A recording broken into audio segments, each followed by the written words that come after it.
Hello everyone and welcome back to a new video.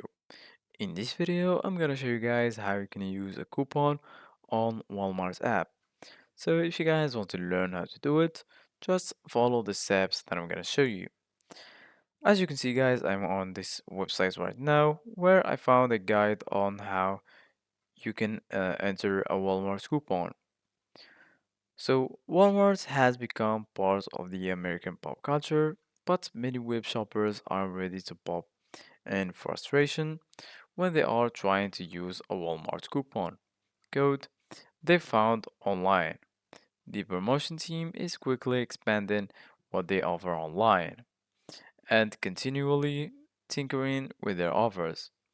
Below, we'll walk you through the process of how to use Walmart's promotional coupons and answer your question: where do I enter a Walmart coupon?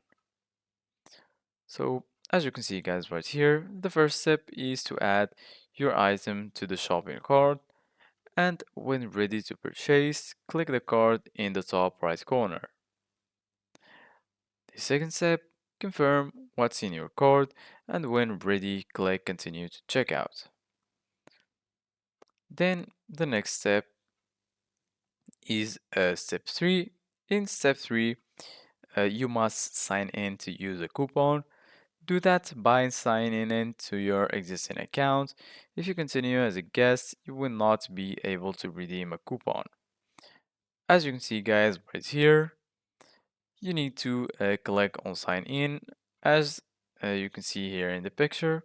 And once you sign in, you can use a coupon.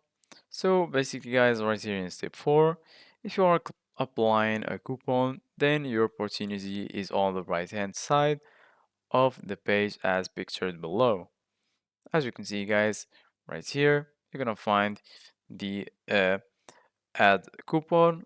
You must have signed in or created an account to use the coupon. If you are checking out as a guest, then the box will not appear. Thank you guys for watching. See you guys in the next video.